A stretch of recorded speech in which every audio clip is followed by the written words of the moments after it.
All right, everybody. It's time to get started investing in real estate rental properties. This is the Master Passive Income Show. My name is Dustin Heiner, and I help people quit their job, live the dream life, and invest in real estate rental properties. And I want to do that with you. I want to help you do the exact same thing. Now, today, we're going to be talking about property managers. And these are going to be multiple shows. We're going to be talking about property managers because there's so much to talk about. And I get questions all the time about how to make sure you find the right property managers. Who should you pick as a right property manager? What should you look for? And all these sort of questions that really come up because everybody knows that if you have a bad property manager, you're going to get bad tenants and you're not going to make money. It's easy to understand that. If you have a bad quarterback on your football team, you're going to most likely lose. And so we don't want to do that. We want to have a business that makes us money every single month. All right, guys, now let's get started where we talk about property managers and how they are going to help us in our business and finding the right one. This is part one of this series, and let's get to it and start the show.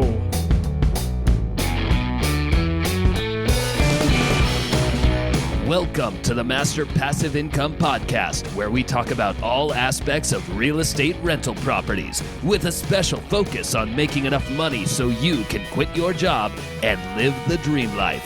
And now, here is your host, Dustin Heiner.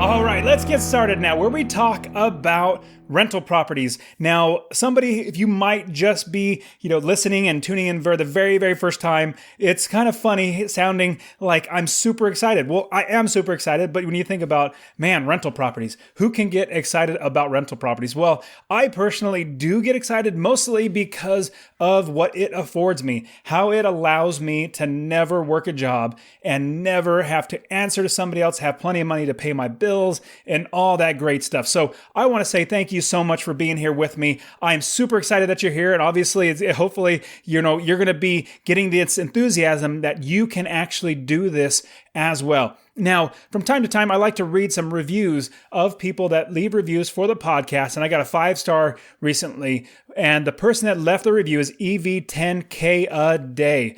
I'm not sure exactly what, but it's probably like $10,000 a day. Hopefully you're going to be making $10,000 a day, it sounds like. But anyways, this person says, I am new. I have been on the sidelines for about a year. I'm planning on purchasing a rental in 2 weeks. This podcast has really provided great information, but more importantly, it has provided confidence. I have been listening straight for 2 days. Trading dollars for hours isn't it. Thanks for all the advice. Hopefully, I will make it out of the rat race. Yes, absolutely. EV10K a day. I actually know that you absolutely can do it as long as you do it right, because there is a right way and there is a wrong way, and a way that you're going to lose money. Now, really quick tip I'll give everybody. Make sure that when you buy a property, you account for all the expenses like we just talked about in this last or the previous podcast episode.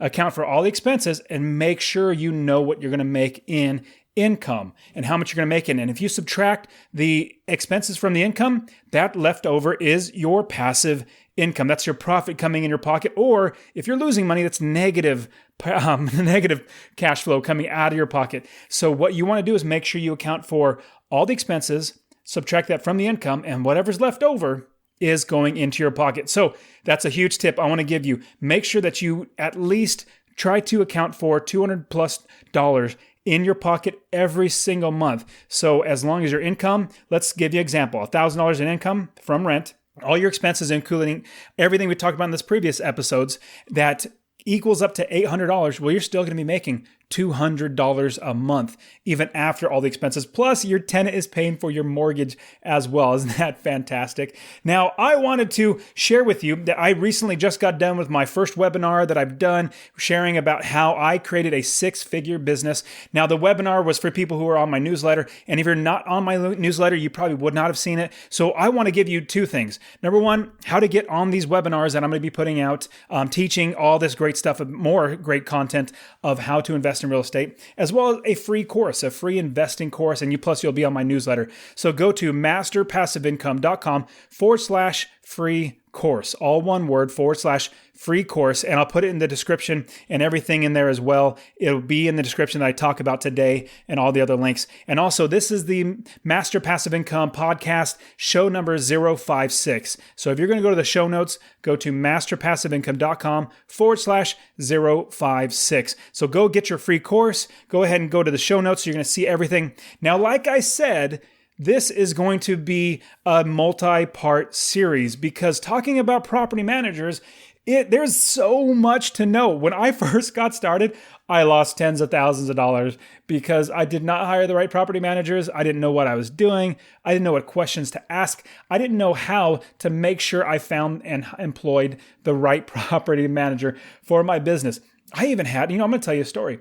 So when I first started buying properties, I flew out to Ohio from California. I literally got in a plane, took a red eye because I didn't have any money. So I was like, well, I'm going to try to save as much money as I could. I took a red eye flight from California. Actually, I drove to Sacramento from Fresno. That's a 2.5 hour drive.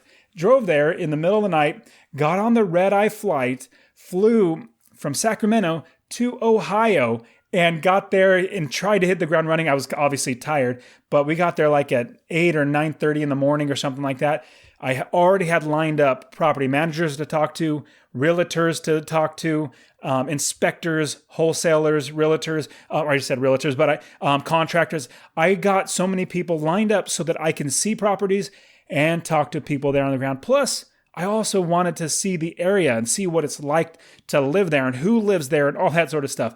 So I do one night stay. So I fly there, get there around 7:30, 8:30 in the morning, somewhere around there, go all day looking and talking and looking and talking, talking to people, looking at properties, and then going to bed late and just trying to get a few hours of sleep.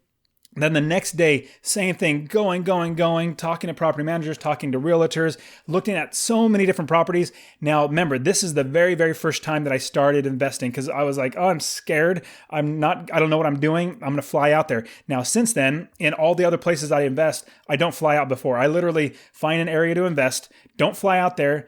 I pick my team, find my team and all that sort of stuff, find properties and buy properties without even seeing the property. So out of the 30 plus properties that I own, I've literally only seen one before I bought it. And I've only seen the second property that I've seen, I only saw because I was actually in the area for a conference or something. So all that to say, 30 plus properties, I've only seen two. And hopefully that sinks in. You can do this and don't think that it's impossible for you. I thought it was impossible for me, but I did it. And I want to show you how to do that as well. Now, continuing on with the story. So the first property that I see, found a great realtor. We got one property and I put an offer in on it. And I put that offer in and everything went well. I already had a property manager that I thought, hey, actually, I did not meet more than one. I only met one property manager, the one that I first contacted with. I didn't know, again, this is my first time, never done it right, but I looked at so many properties, but I only looked at one property manager, and I'm going to tell you that was the wrong thing to do. You need to talk to at least 3 to 4 different property managers. So continuing on with the story, I found that one property manager. Everything was going right. I bought the property. She fixed it, or she used contractors and everything to fix it up, got it rented. And then I started buying more properties, one property after another. So for about a year, things were going very, very well. I was making, $750 a month from 2 different properties. I was buying more properties. And then she knew that I also had another business. I had another business, which was a pizzeria and convenience store, all wrapped in one in the downtown Fresno area. And so I started that from scratch and was working on that business. And she knew that I had that business as well. So she called me one day and said, hey, I'm going to start a sub sandwich business. And I wanted to pick your brain about the business. And me being a nice guy, it's like, sure, I'll help you out. What I should have realized was, oh crap, she's actually going to take her eye off the ball of property management. And so more bad things can come of this. So I walk her through the process and inventory and all that good stuff. And I literally spent like a good 1.5 to 2 hours working with her or talking with her how to do it. And then after that, she starts her business. Then I started seeing problems in my rental business, not my convenience store and pizzeria business, not that one, in the rental business, because I started noticing, hey, what is this receipt or sorry, not receipt. What is this deduction for, an $800 water line leak or something like that without any invoices, without any receipts or anything like that? It was just a line item. Oh, here's a fix. And I was getting so many things like that, everything from large to small. And what it turned out was her sub sandwich business started doing very poorly within the first 3 or 4 months. And so she started stealing from me. It was horrible. And I just started my business. I only had, I think 3 properties, maybe 4. It was maybe a year and a half into my business building process, and everything was going great. But then she started a business and went downhill and started stealing from me. Now, I'm not going to tell you this story in order to make you not invest in real estate. I'm telling you the story that there is a way to do it. And now I can show you how to actually do it right, because I've made all the mistakes in the past. Now, with all those mistakes that I've gone through, I've basically streamlined it and made a step-by-step process so that you can make sure that you're finding the right property manager. Now, she started stealing from me, so I quickly fired her. I mean, I didn't even let her know I was firing her. I hired a property manager right away, and I said, these are the properties. I want you to, take over right away. Don't even let her just show up at the door. I'm going to send her an email. I'm going to give her a call, and if she doesn't answer, which she didn't because she was doing some bad stuff, I'm going to send her an email. And then you go pick up the keys and say, hey, Dustin's doing this. If you have any questions, call him. But he's taking over, or you're talking to the property manager. You're taking over the property management. So, man, that was a lot of stress when my business is starting to lose money and I'm putting money into my business, which is not the way I want my business to run. I make them so that they run without me. And since then, I have worked with so many property managers. I've actually had to, I even had one property manager retire. And I was like, oh crap, I got to find somebody. And he said, well, I'll give you 6 months to find somebody else.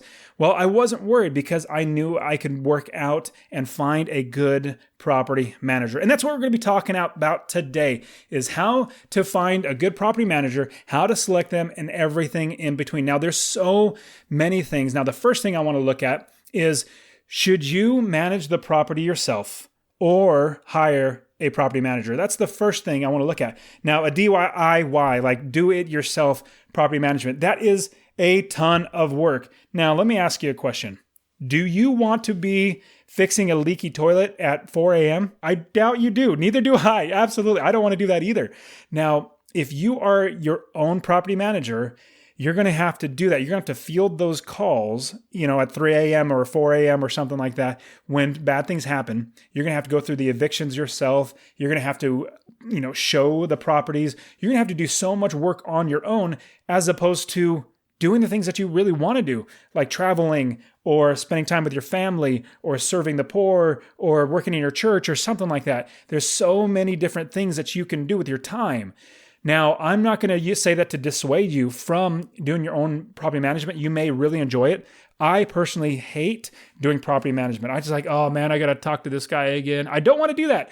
I don't want to talk to the tenants. I want my property managers to talk to them so that I can just basically live my life and not have to talk to anybody.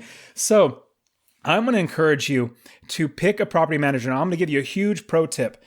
If you are going into buying a property thinking that you're going to manage the property yourself, if you're going to be doing that, I strongly, strongly encourage you to put in the expense of a property manager being 10% or 12%. If you're going to put yourself in there, maybe do 15. I don't really know what you would want to, but you want to be comfortable enough to know that if God forbid something happened, or you had to move out of town because of your job or whatever, and you couldn't manage the property anymore, you're making sure that you are not going broke, or you're not going in the negative by hiring a property manager. Imagine yourself that you are hiring yourself to be the property manager. So you would definitely put in that 10% expense of the rents per month as an expense that you need to put in there. And that goes to you in your pocket. It's like you're working for that 10%.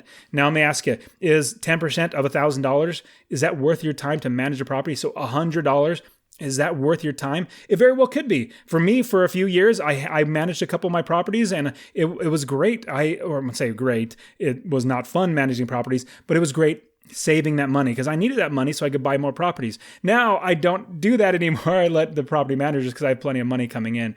So I'm going to encourage you, as a big pro tip, make sure that you account for that expense before you buy the property. Last thing you want is to have to manage the property or hire a property manager and then realize that you're going in the negative every single month. So run those numbers with a property manager and imagine you putting it in your pocket as well.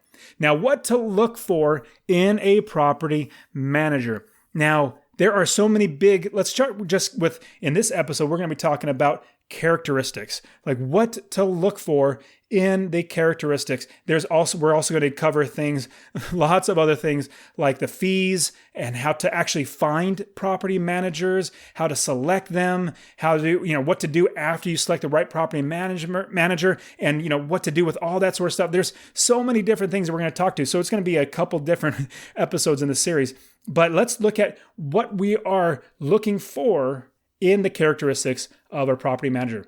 Your first thing that you need to be looking for is, above all, top-notch, absolutely has to be trustworthiness. Let me give you another story. So my next area that I was looking to invest, because I did it once and I thought I had to do it, I literally flew to Illinois. It was, what city was it? Springfield, Illinois. I literally flew out there, same thing, flew a red eye, met with property managers and all that sort of stuff.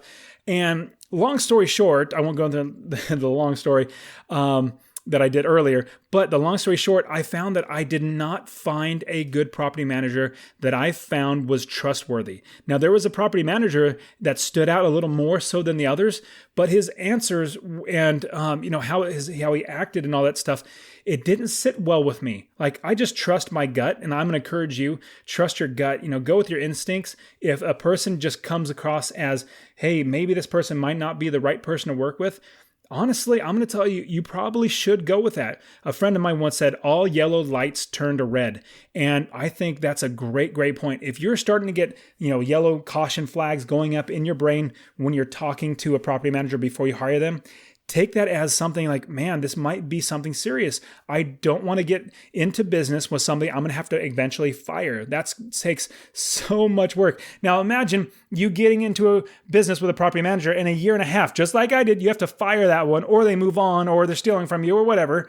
Then you have to do it all over again. I don't want that. I have property managers that have worked for me for 5, 6, 7, 8, 9, 10 years, like so many years, because they are in the business for the long haul and I select them right. So the very, very first one is trustworthiness, making sure that they are coming across as trustworthy as much as you can understand them. So your property manager needs to be able to, where you're getting the truth, that they're getting to you the right information when you want it.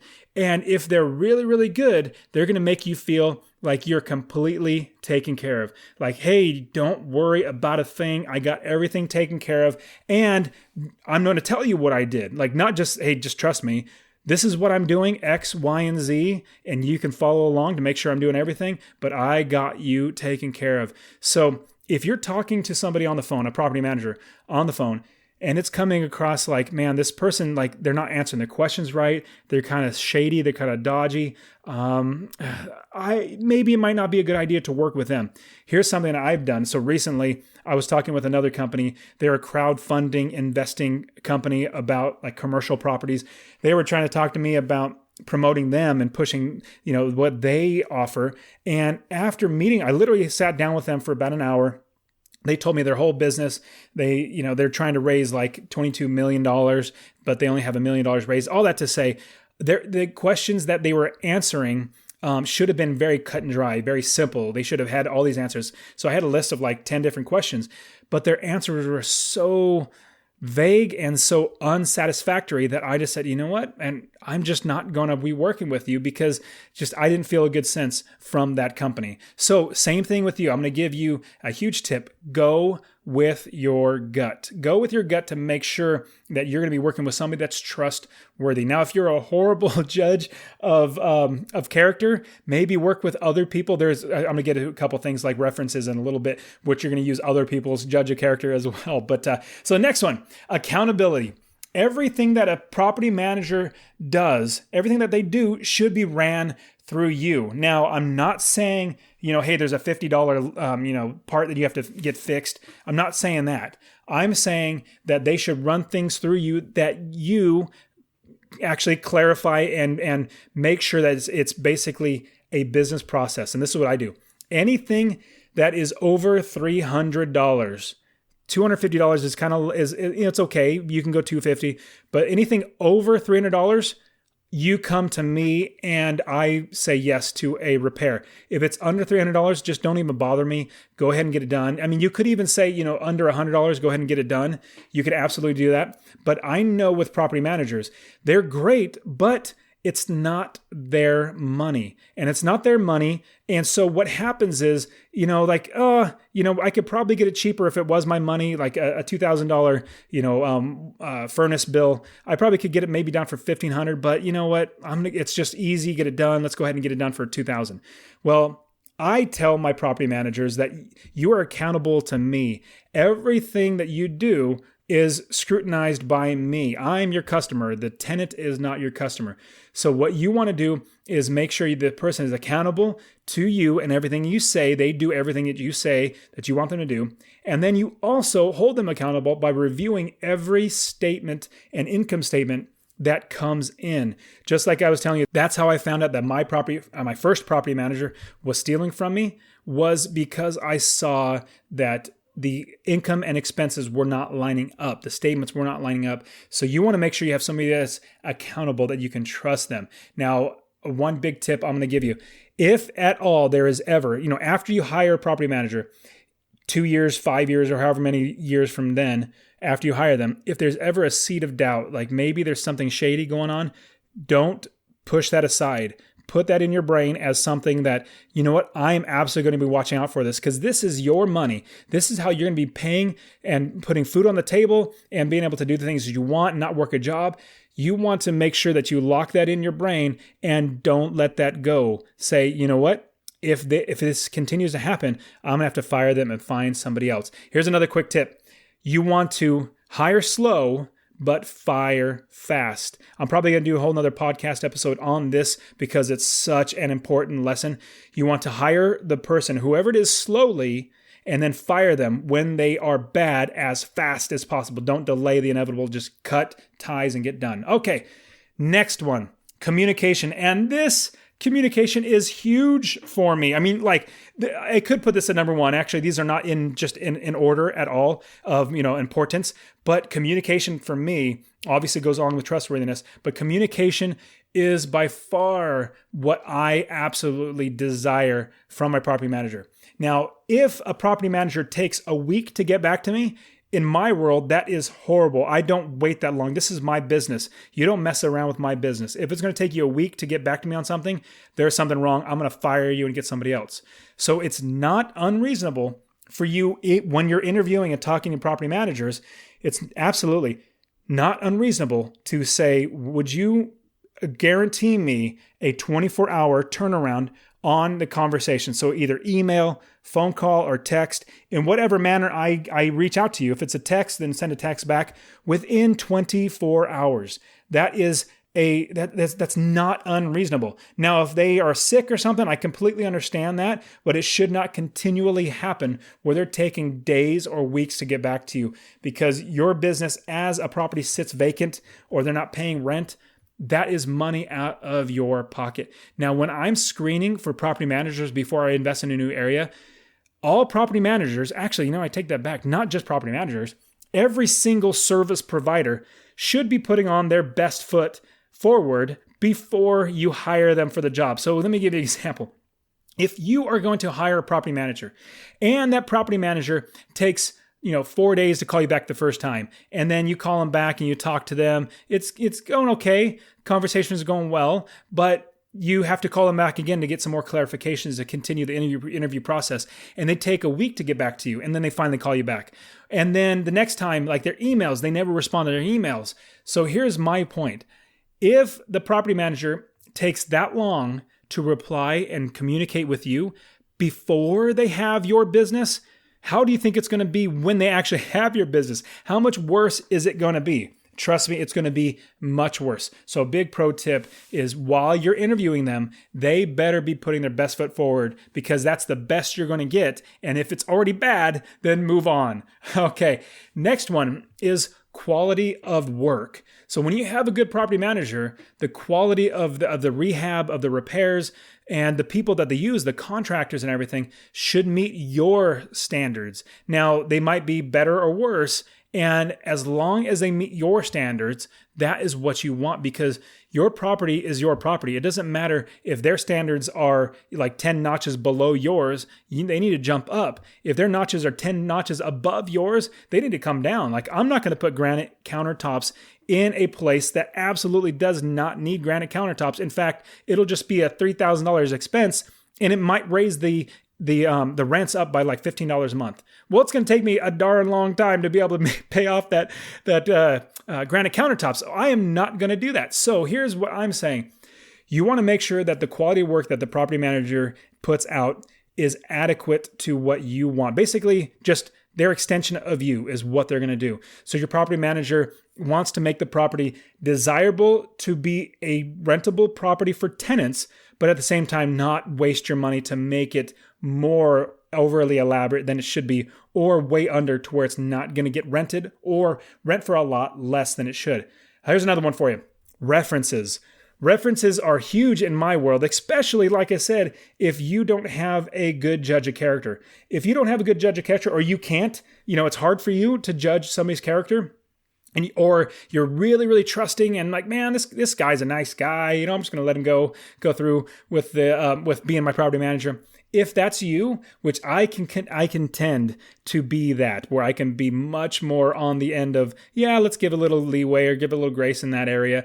I am like that, but I shouldn't be because it's my business. I got to make sure I put food on the table with money from my business. So with references, you want to check the property manager's references. Now, here's another thing that happened. So this is the instance where I flew out to Illinois, to Springfield, Illinois, met with a number of property managers, specifically met with one, and it was going really, really well. Everything was going great with, working with him. He showed us a bunch of properties. Everything looked really good. I was going to say, let's start buying properties.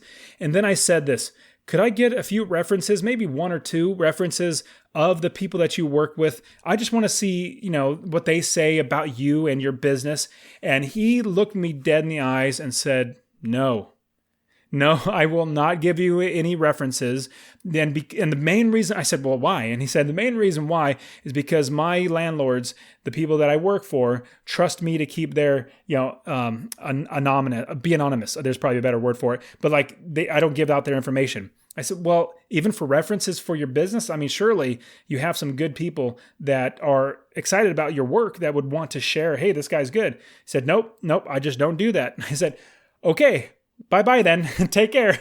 And so I moved on because if somebody cannot give me a reference for their work, then they are doing something wrong. That is absolutely, like any service business whatsoever, you should be able to say, hey, look at what I've done. An example, just in my business with Master Passive Income, I have so many students and people that have gone through my courses and work with me that I can point to and say, look at them. They did what I showed them to do and look at how they're living now. And I would not say, well, no, you can't see any references, just take my word for it. No, absolutely not. I know that's a part of business that would have helped me to jump forward into buying a property. But because he acted like that, I said, you know what? I'm moving on. So that's the big reason why I did not start investing in Illinois. And here's another thing.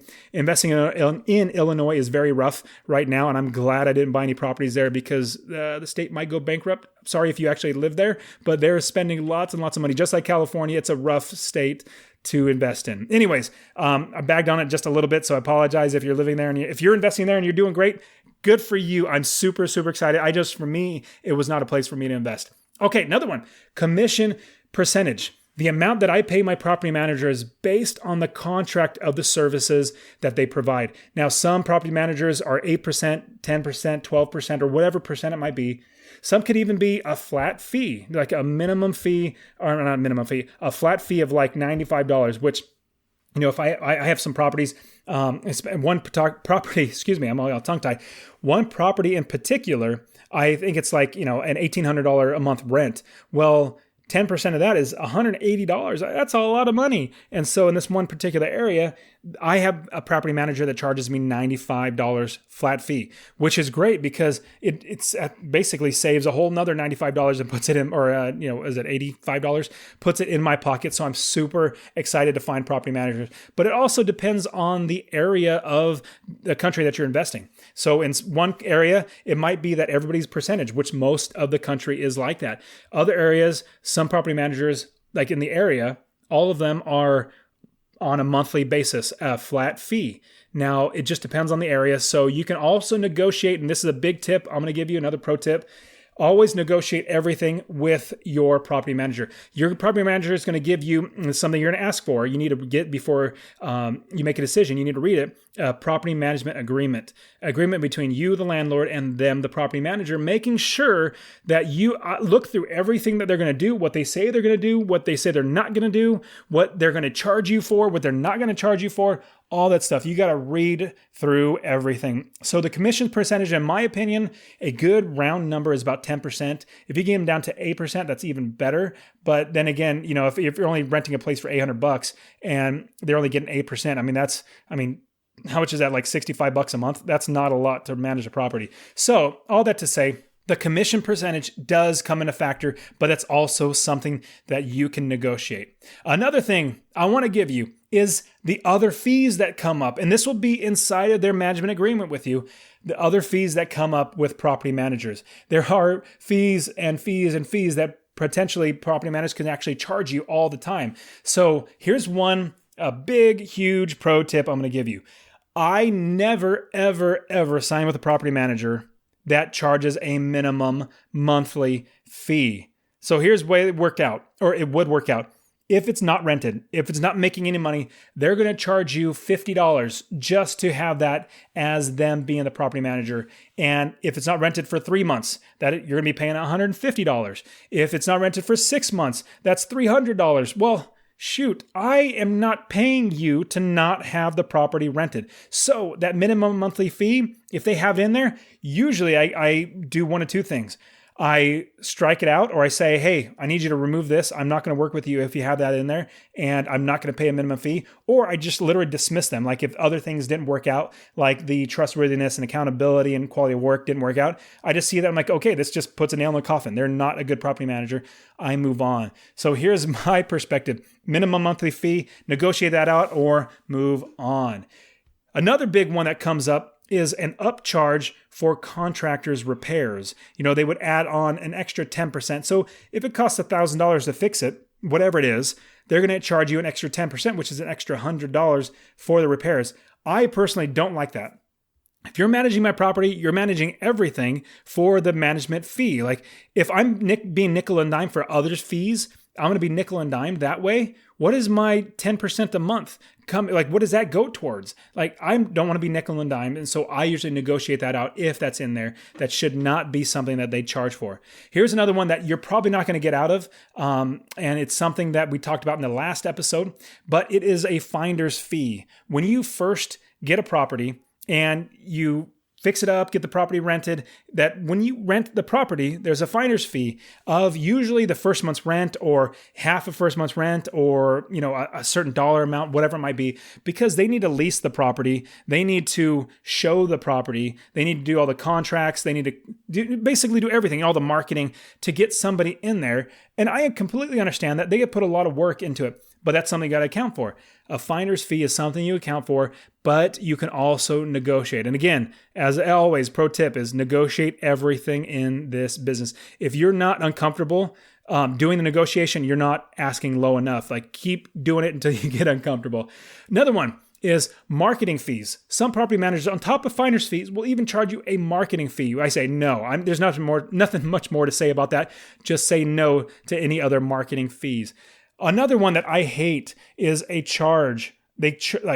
Basically a line item like $50 to view the property at any given time. Like if we got to go visit the property, look at the property, inspect the property, it's $50 every time. Like, no, what in the world is my 10% a month going for? My 10% a month is going for you to take care of all these things. So no. So negotiate that out or move on. Now, The biggest thing I can leave you with is this. If you got a good property manager, you want to make sure that they're taken care of, just like your star quarterback. Now, I personally enjoy football, probably not as much as others, but I enjoy football. And imagine you have a football team where you had a really good quarterback, or you know what, I'm going to pick one of the best quarterbacks ever. And I'm going to get a lot of flack for this, but Joe Montana.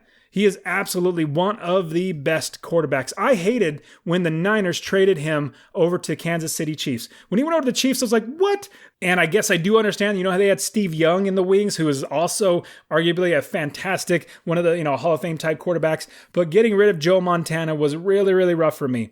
Now, I want to leave you with this. If you have a good property manager, you want to make sure you take care of them well. Pay them well because they are running your business. They're going to be the ones that are going to be taking the 2 a.m. phone calls. They're going to be the ones answering the phone calls while you're traveling the world or on a date or doing whatever you want, going to your kid's Little League game. You don't work. They do the work for you, so take care of them well.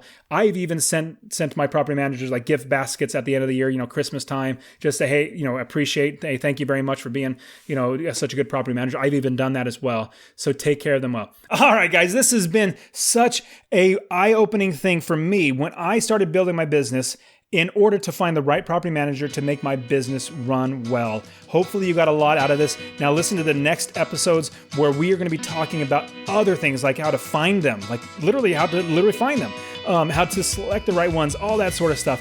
We're going to be talking about everything about property managers because this is going to be the lifeblood of your business, is making sure that you have somebody running it so that you don't have to. All right, guys, remember, get out there, go get my free course, masterpassiveincome.com/free course. So you can get a part of my newsletters. You can see the webinars that I put on and all that good stuff. And anyways, you guys are great. Thank you so much for being here. And if you got anything out of this, you got anything good out of this, I would like for you to pass this on to one person. Just tell one person about this podcast. It'll really help to get the word out so more people can change their life with rental properties. All right, guys, you take care of yourself. I'll see you next week. Peace out.